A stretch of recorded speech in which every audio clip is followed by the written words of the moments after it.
Hello दोस्तों, power take electricals में एक बार फिर से आपका स्वागत है। इस वीडियो में हम लोग जानेंगे मोटर वाइंडिंग के अंदर जब एक से अधिक वायर इस्तेमाल किए जाते हैं तो हमें उन वायरों को किस तरीके से एक कॉइल से दूसरे कॉइल में कनेक्ट करना होता है। आइए इसके बारे में हम लोग जानते हैं। तो एक से अधिक वायर होने पर दो कंडीशन होती है। एक कंडीशन तो ये है कि जो वायर हैं एक ही स्टैंडर्ड वायर गेज के हैं, कि मान लीजिए कि कॉइल बना है दो वायर से तो दोनों का एक ही साइज है। कभी कभी दोनों की साइज अलग होती है। मान लीजिए 3 वायर है तो कभी कभी इसमें दो एक साइज के होते हैं, तीसरा अलग साइज का होता है। तो जब कंपनी वाइंडिंग किया जाता है, कंपनी से जब वाइंडिंग होके मोटर आता है तो वो जॉइंटलेस मोटर होता है, यानी उसकी जो कॉइलें होती हैं स्टार्टिंग की कॉइल और रनिंग की कॉइल। तो स्टार्टिंग की कॉइल पूरी एक कनेक्ट होती है और 2 लीड बाहर आते हैं।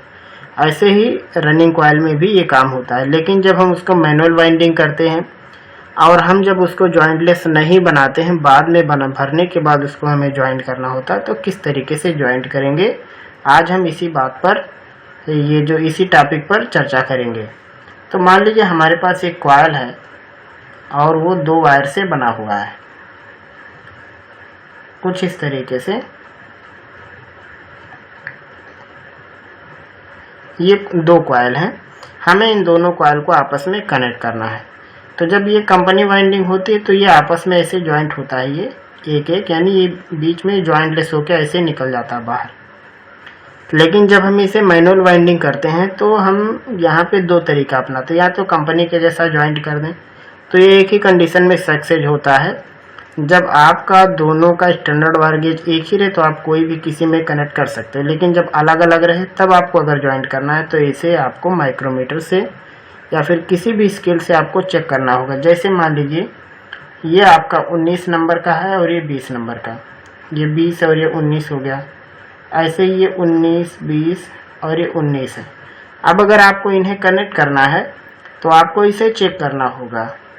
इसको इससे कनेक्ट कर देंगे, इसको इससे कनेक्ट कर देंगे। और अगर मान लो आप नहीं चेक करते हैं और आपने ऐसे उल्टा सीधा कनेक्ट कर दिया तो इसमें फॉल्ट आ जाएगा। तो कुछ लोग क्या करते हैं, इन दोनों वायर को एक में कर देते हैं और इन दोनों वायर को एक में कर देते हैं, यानी दो ज्वाइंट करते समय दोनों को आपस में मिक्स कर देते हैं। एक तरीका ये अपनाया जाता है। तो आज हम यही देखेंगे कि दोनों वायर को अलग अलग करके ज्वाइंट करने से या फिर दोनों वायर को एक में मिक्स करके ज्वाइंट करने से क्या फ़र्क पड़ने वाला है। तो यहाँ लॉजिक के साथ देखते हैं। मान लेते हैं हमारे पास ये जो 2 वायर हैं, इन दोनों वायर की जो रेजिस्टेंस वैल्यू है वो हम चेक कर रहे हैं यहाँ पे रेजिस्टेंस के हिसाब से। मान लेते हैं एक वायर का रेजिस्टेंस हमारे पास 10 ओम है और जो दूसरा वायर हम ले रहे हैं अगर सेम साइज का है तो उसका भी सेम रेजिस्टेंस आएगा, अलग साइज का है तो अलग आएगा। चलिए हम यहाँ पे अलग साइज का ले लेते हैं कि एक का 5 ओम है। ऐसे ही एक दूसरा हुआ, ये 10 ओम का हो गया और ये 5 ओम का हो गया। अब यहाँ से मान लीजिए हम पावर इन कर रहे हैं और ये इस साइड से पावर आउट हो रहा है। अब लफड़ा यहीं पे है कि हम इसको कैसे ज्वाइंट करें, सीधे ज्वाइंट कर दें जैसे कंपनी ज्वाइंट करती है, या इन दोनों को आपस में मिक्स करके ज्वाइंट कर दें। तो आइए एक बार हम इसको सीधा जोड़ते हैं ऐसे ही बिल्कुल और देखते हैं नेट रिजल्ट क्या आएगा। तो यहाँ पे आप देखेंगे कि जब यहाँ पे करंट इंटर होगा तो इसके 2 रास्ते हो जाएंगे। मान लीजिए I1 और I2 होंगे, तो ये I1 सीधा निकल जाएगा करंट और यहाँ पे ये I2 करंट, और इन दोनों का कंबाइन I करंट बाहर जाएगा। तो यहाँ पे आप देखेंगे कि ये जो 10 ओम और 10 ओम के रेजिस्टेंस है ये सीरीज में कनेक्ट है और ये भी सीरीज में कनेक्ट है। तो जो I1 वाले की नेट वैल्यू हम R1 मानते हैं, सीरीज में सीधा कनेक्ट हो जाएगा तो ये बन जाएगा 20 ओम का। और ये जो I2 वाला इसको हम नेट रेजिस्टेंस को R2 मानते हैं, तो इसकी नेट वैल्यू आएगी 10 ओम। अब हम फाइनल देखेंगे, तो जब आप फाइनल चेक करोगे तो ये पूरा और ये पूरा आपस में पैरेलल कनेक्शन है। तब जो रिजल्ट आएगा वो आएगा 20 × 10 बटे 20 धन 10, यानी 200 बटे में 30, यानी 20/30। 3 ओम इसका रिजल्ट आएगा। अब अगर इसी सेम सर्किट को आप कुछ इस तरीके से ज्वाइंट करो, ऐसे पहले इसे ही आपस में ज्वाइंट कर दो जैसा कि किया जाता है।